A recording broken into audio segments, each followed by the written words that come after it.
for supporting the Fable and Folly Network. Here's another show we know you'll love.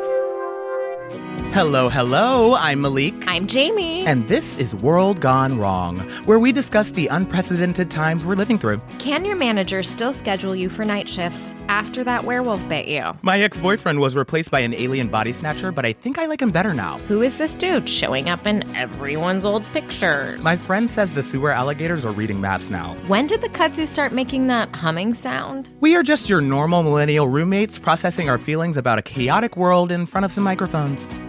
World Gone Wrong, a new fiction podcast from Audacious Machine Creative, creators of Unwell, a Midwestern Gothic mystery. Learn more at audaciousmachinecreative.com. Find World Gone Wrong in all the regular places you find podcasts. I love you so much. I mean, you could, up the energy a little bit. You could up the energy. I actually don't take notes. That was good. I'm just kidding. You sounded great. So did you. This episode is brought to you by Kamlan. Kamlan is a post-apocalyptic urban fantasy podcast inspired by folklore and Arthurian legends. It's written and directed by Ella Watts, who you may know from her work from Doctor Who Redacted and Eliza, a Robot Story, and produced by Amber Devereaux at Tin Can Audio. Y'all, this is one of my favorite new podcasts. I am so excited for you to hear it. It's tightly written with mythic weight and personal stakes and just absolutely gorgeous sound design. Go subscribe to Kamlan, that's Camlan, wherever you're listening to this, and stay tuned at the end of the episode for a trailer for the show. Hi there, celery stalkers. This is Jeffrey. You've probably noticed this isn't a regular episode of Unwell. We're starting our mid-season break this week, where we take a few weeks off to give our production team a bit of time to work on the second half of our season. We'll be back with episode 7 of season 3 on June 23rd, and it's a really good one, so I can't wait for you to hear it. And until then, we're really excited to bring you episodes of a few of our favorite podcasts that we think you should hear. First up, we've got one of my favorite shows, Old Gods of Appalachia. Not gonna lie, the last bit of time has been really tough for me, and Old Gods has been a source of solace. It's an incredibly well-written show, it's performed beautifully, the narrator's voice really just brings calm in an otherwise very tumultuous time. We're really excited to share an episode of the show here with you. So, enjoy. Look forward to Unwell coming back June 23rd, and until then, here's Old Gods of Appalachia. Old Gods of Appalachia is a horror anthology podcast, and thus may contain material not suitable for all audiences, so listener discretion is advised.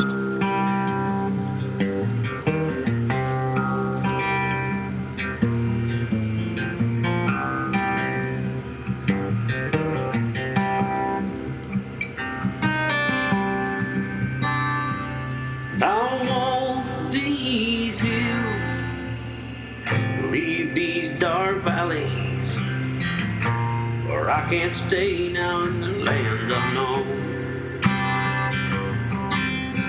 In these hills that I will walk so often, I can feel the winds now on your ghost.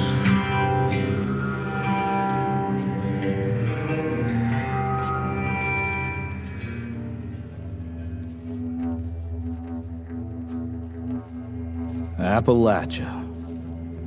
A word stolen from more than one language, it conjures images of the beauty of God's creation and the darkness of man's various poverties. The simpler way of life here bespeaks a time past of purity and piety, but turn over a stone. You'll find the underbelly of suspicion and clannishness. Folk who live here don't trust easy. There are whole graveyards full of what we've learned about outsiders. And before you judge us as backwood hillbillies or opioid-addicted rednecks, take a minute to understand how we got here. I mean how we really got here. There are places in this world that humanity was never supposed to see. Walled in by mountains of burning black rock, isolated by a choking canopy of poison flora, woods where tooth, claw, and hunger still sit atop the food chain, long before our kind ever set foot in these mountains. When the peaks of the Blue Ridge towered above the stars and the heart of the plateau still rolled with ridges tough as pine knobs, and darkness was brought here, in cages made of fear. Our tongues do not have the shape to speak the true names of what they are. And that's are, not were. They are hunger, consumption, lust, all the things that settle under the heart and below the ribcage. They are the cancer that will one day eat the edges of this universe and leave nothing in its place. They are not evil. They are not of hell or the Christian devil. They simply are. Now these things came close to consuming this world before man ever took our first shaking steps into sunlight, and the only way they was ever stopped was that a prison deep and sound enough was built. In the back corner of a backwater world that nobody would ever miss, a range of mountains was lifted high, and the darkness buried beneath them. Warning beacons and guardians were placed all around that blighted Eden so that no living thing with a reasoning mind and the ability to do harm would ever try to live there. And for thousands of years, the barriers held. The darkness was bound and time passed.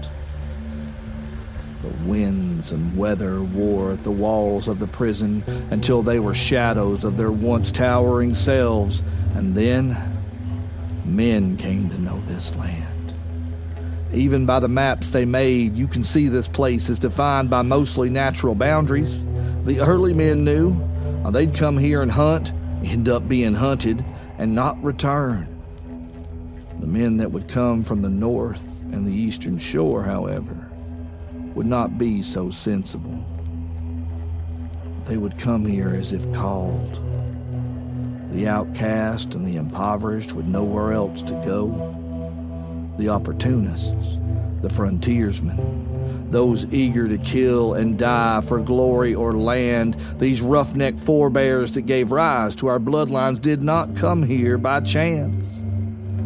But you see, we were never meant to be here at all.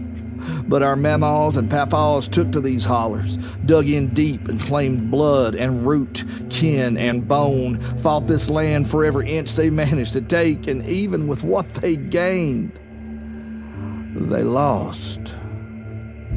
On the orders of richer men and their machines, they dug into the earth to find a paycheck. Just wanted to claim a little piece of what they thought was already theirs, but they didn't claim the land. The land claimed them. These are the oldest mountains in the world, and how dare we think we could break the skin of a god and try to dig out its heart without bringing forth blood and darkness. For generations, the outside world has looked at us and wondered why we've never really climbed out of these hollers, wondered why we do reject outsiders, why we bind ourselves to industries that destroy us, why we drown ourselves in pills and the bliss of ignorance. They see us feed ourselves to the earth like martyrs. They see us dig into the mines, watch our fortunes rise and fall, cave in and burn. They don't understand how short the days are here, how these mountains swaddle us in an early darkness. They don't see how little sunlight we actually get, and they don't see the shadows stir, don't hear the lost hymns that haunt these hillsides, don't hear the prayers that rise up in the night, prayers raised to a God on high, that fall back down to feed the old gods of Appalachia that sleep below, which is fitting. First come, first served.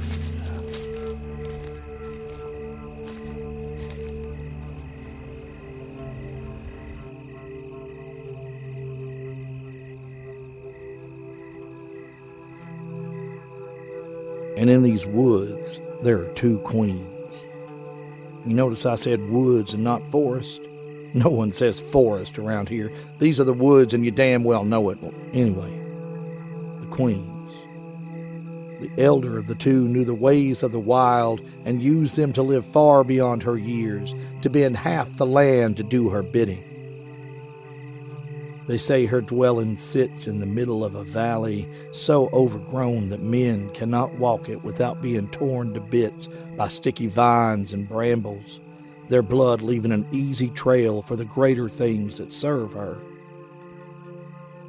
Her part of the woods smells of the rotten cucumber of copperheads, and the air carries the sound of bears popping jaws and every other warning that these woods are not safe. Hanging food from a tree branch will not save it nor you if you are foolish enough to try to camp here. Both will be scented, found, and taken. She watches you here. She is snake-bite and mauled bodies. She has never known death and probably never will. Yours will only feed her and make her even younger and full of sap. She is not to be sought, and we call her the Witch Queen.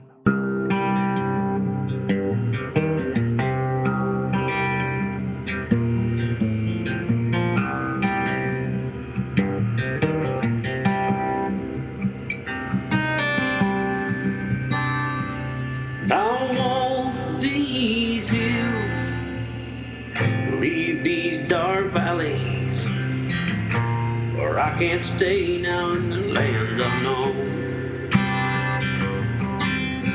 In these hills that I will walk so often, I can feel the winds now on your ghost.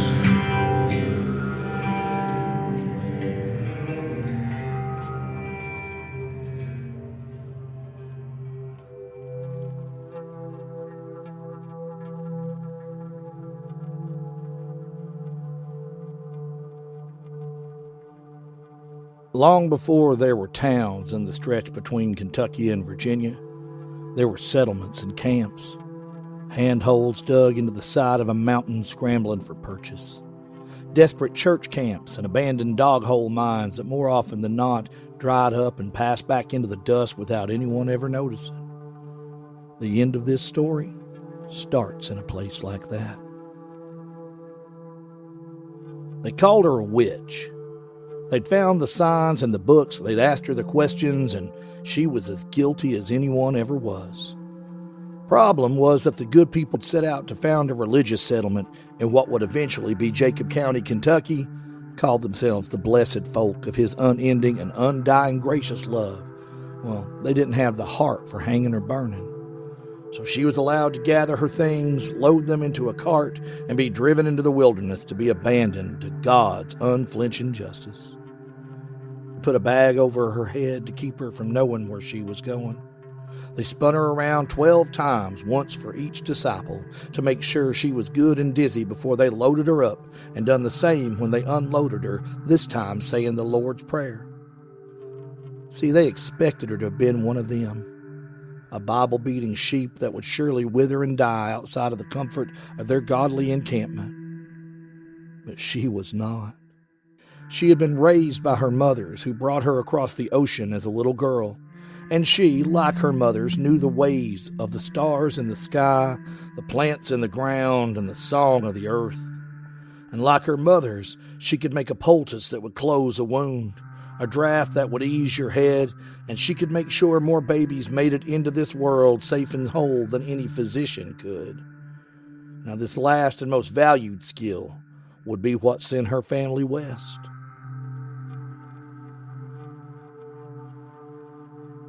Scandal had erupted on the Virginia coast when the 2 pretty dark-haired sisters successfully delivered twins to a local official's wife who had lost 3 children in childbirth under the watch of the well-known and respectable local doctor. The doctor, in the time-honored tradition of men who have been exposed as incompetent, had promptly called them both witches and called for their blood. and thus Edith and Catherine Dooley had taken their daughter and set out to find a quieter life in the mountains far from the good folks of Williamsburg. They found a caravan of kinder and significantly poorer folk making their way to the Cumberland. A week into the mist and rain of the long trek, Edith took sick. Her skin went sallow and her breathing grew wet, and sadly she was dead not long after. Upon her death, a pall fell over the whole company, as she'd been a bright light on a hard road. Meals were somber and talk was scarce for days after they buried the bright-eyed girl that everybody called Edie. Catherine, her wife, broken-hearted and malnourished, pressed on with the rest of the party. But her despondency only deepened. She ate less and less, and on the darker nights could be heard having full conversations with her beloved Edie, many of which would end with incoherent pleading and sobbing.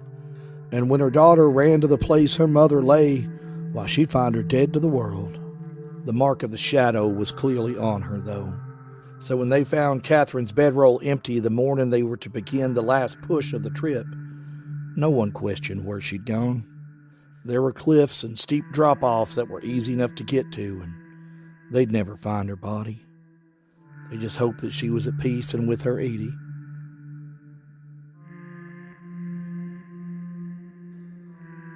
The company moved on, taking the pair's almost adolescent daughter with them, a quiet, intelligent girl, quick with chores and gray eyes that saw through most people. And you've doubtless noticed that we've not said the daughter's name, even though this pretty much is her story. It's not that we don't want to tell you, we can't.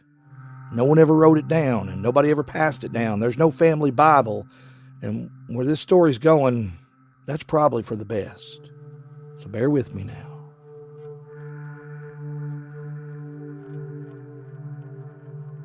The Monroe Company, as their little caravan was called, never made it to the Cumberland Gap.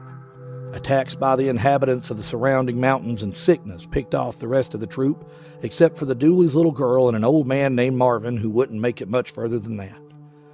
They made it almost to the Gap, though, when they met up with the good folk, who were on their way west to claim some of that land of tomorrow for themselves. And after Marvin passed and was given a Christian burial, young daughter Dooley was taken into the fold where she lived for a year before they found out how she made Miss Dorothy's leg better with just words and ointment. They found the charms she carried in the bag and the mysterious books that they could not understand. And when the pastor's boy had tried to kiss her after prayer meeting one night, and he come home all scratched up like he met a cattywampus, babbling that girl could change her shape, and she was going to try to hunt him down and kill him in his sleep because he wouldn't kiss her when she wanted, well, things took a turn. The boy was a liar, of course, as many boys are. She wasn't going to kill him, and she didn't change her shape that much. She just needed him to know she was not for him. So the next morning, the church elders came for her and named her a witch. Now this, of course, was something she already knew about herself, but it was nice to have it out in the open. She was left to fend for herself in a deep valley far from a known trail. Some say it was on the eastern side of the Cumberland, closer to what ended up being Glamorgan, Virginia in Esau County. Others would argue it had to be on the western side in Jacob County, closer to where the kind folk were thought to have died horribly by their own incompetence. Some say you can't find the place where they left her. Some say that place will find you if it wants you there. She had brought with her the 2 trunks of books and stores that her mothers had packed, and what clothes she had. When they'd come to her and asked her about the things they could not understand, she had answered their questions honestly and without fear. Since that day, though, she had not spoken. She stepped off the cart, her head still hooded, and listened as they unloaded all those things into the pitiful little shack they'd built for her. See, the folk were not cruel, and in fact it broke their heart to put her out, but they were faithful and superstitious and stupid, so they did their part. And to their credit, they did not try to keep any of the fine clothes or jewelry from her mother's chests, nor did they try to burn or destroy any of her books. They feared witching far too much for that. So here she was left, and here she set about making a life for herself, alone in the deep wilds of the valley. For a year and a day, she fished She grew a small garden. She knew the ways of the wood, and the ways seemed to know her. As rustic living went, she did all right. The big predators seemed to give her little shack a wide berth. The markers and totems she set about her property, doing their job quietly. She sang and she worked and crafted and danced beneath the moon. Solitude suited her, it seemed. She burned quietly and brightly with the powers her mothers left her and taught her. And like all light that burns, eventually, she was seen. Oh, was she seen?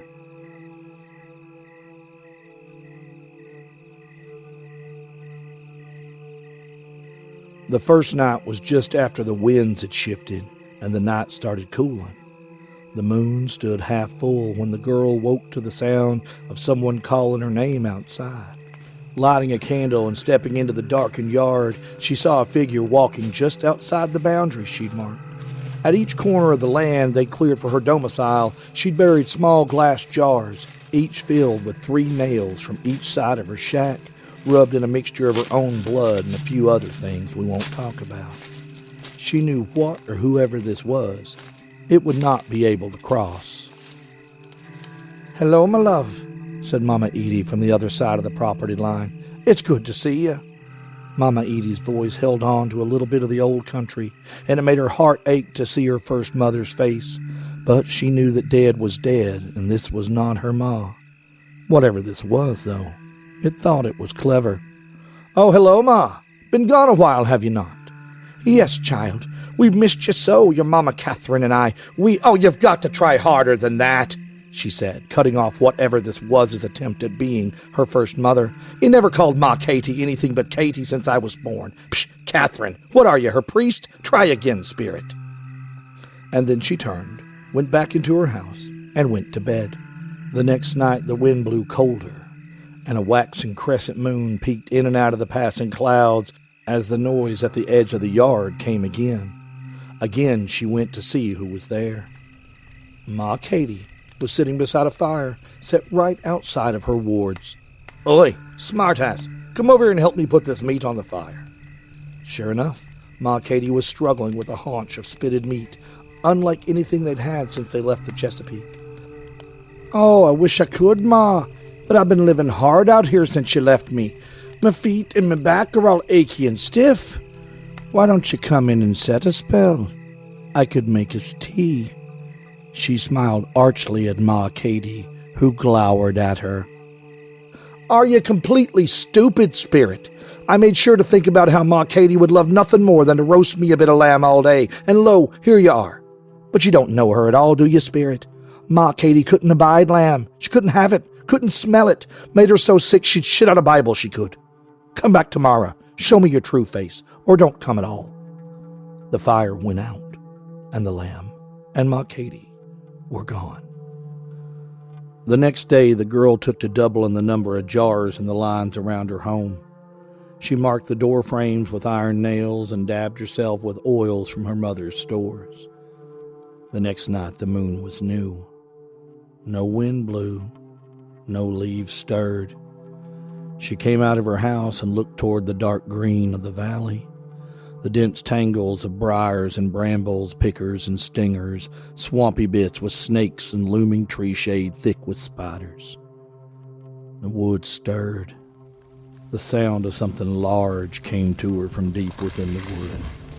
Louder and louder it grew until the largest buck she'd ever seen pushed out of the trees. Its coat was black as soot.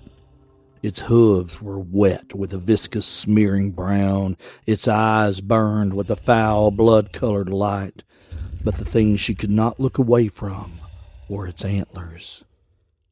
They were amber, translucent and honey-colored, pulsing with a low, poisonous smolder, bits of ash falling from them here and there. It came to the edge of her boundary and reared and snorted, its wet hooves snapping against the invisible barrier, and after a moment it settled and met her eyes evenly. "Hail, spirit," said she. The voice that came to her tasted old. "Hail, witch." And then, I am no spirit. Hail, demon, then, she answered. The thing laughed a laugh that sounded and smelled like drowning. You have not a name for what I am, it purred. Some would call me.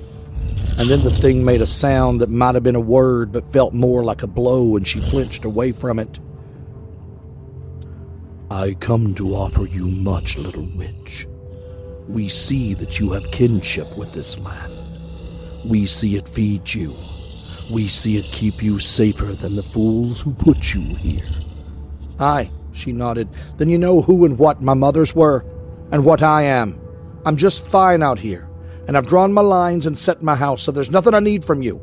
And don't offer to let me see my mas again. They're gone. Playing mummers with their faces is just cruel, and it won't get you anywhere. You said you had an offer, so say true or be gone, beast. The great stag paced the line of her marking.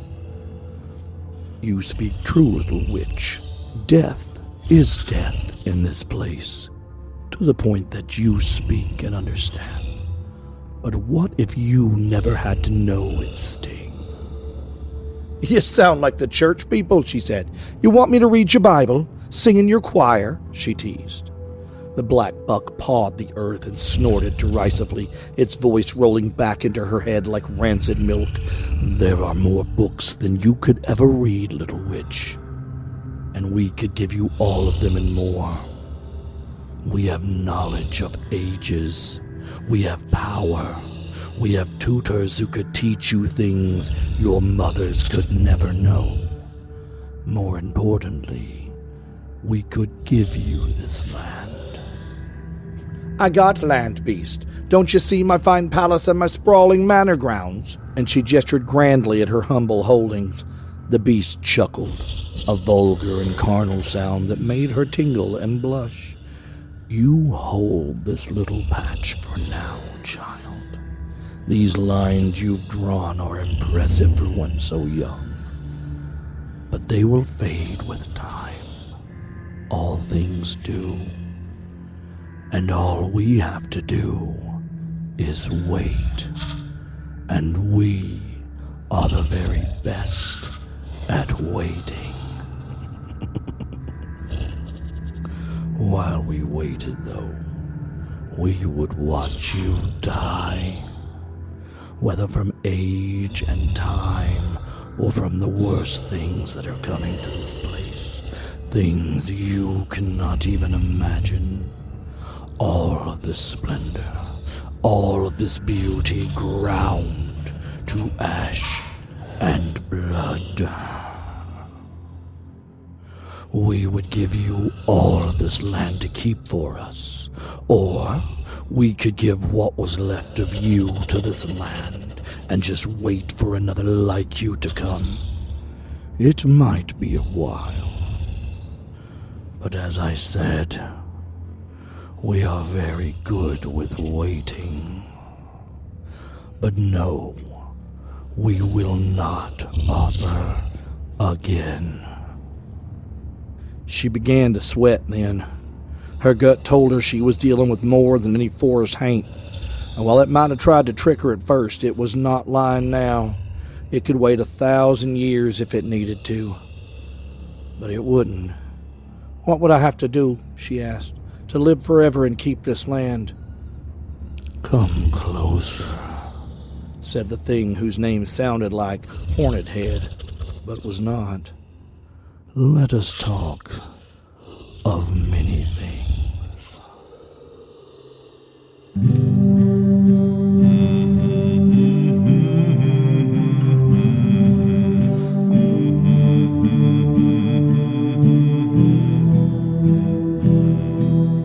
Guided by something I cannot describe, foggy dark presence been choking my mind. The strings hanging down from heaven above, poking like pitchforks in a pure white dove. Through God's dark heaven go I,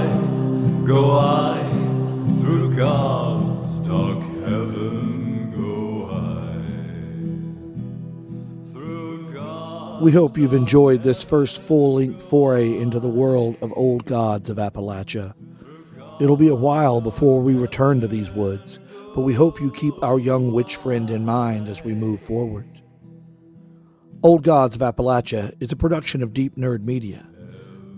Our intro music is written and performed by Land and Blood. Our outro music by Those Poor Bastards. Today's story was written and performed by Steve Shell. Complete your social media ritual and follow us on Instagram and Facebook as Old Gods of Appalachia and on Twitter at Old Gods Pod. If you would like to help us complete our transition from the immaterial plane to the material and score some wondrous treasures for yourself, consider supporting us on Patreon.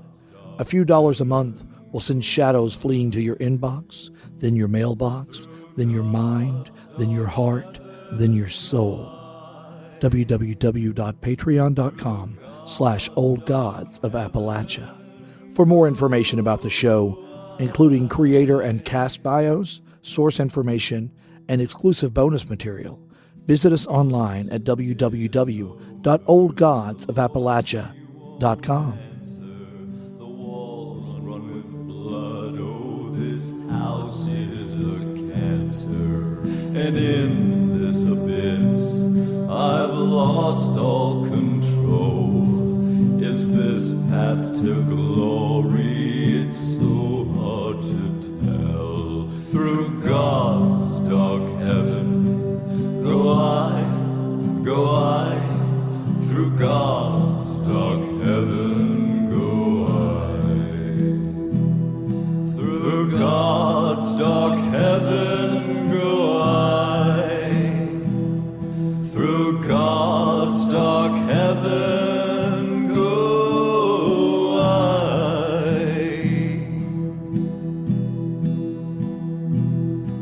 Through God's dark heaven,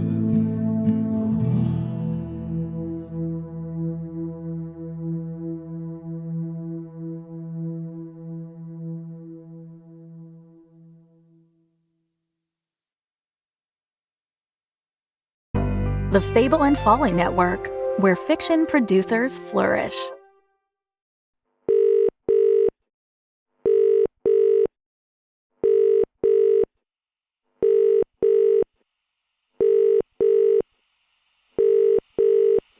Please hold.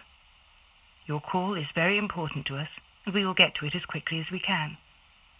The cataclysm is frightening for everyone.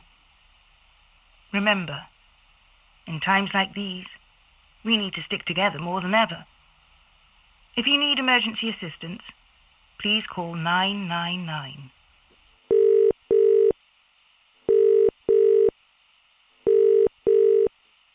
Your position in the queue is 333.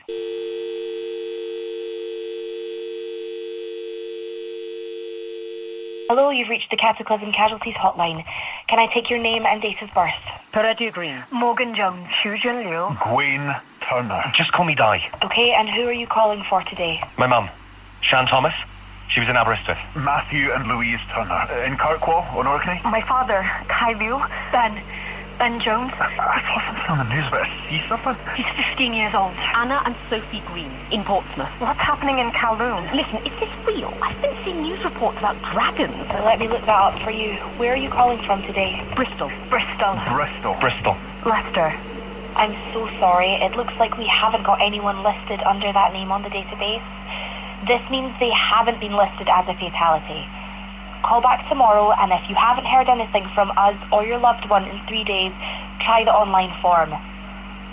I know this is scary, but it's okay. We're going to get through this. Together.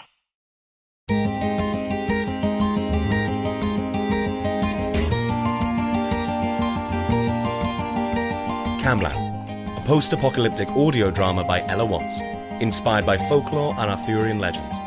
Coming January 2024. Produced by Tin Can Audio.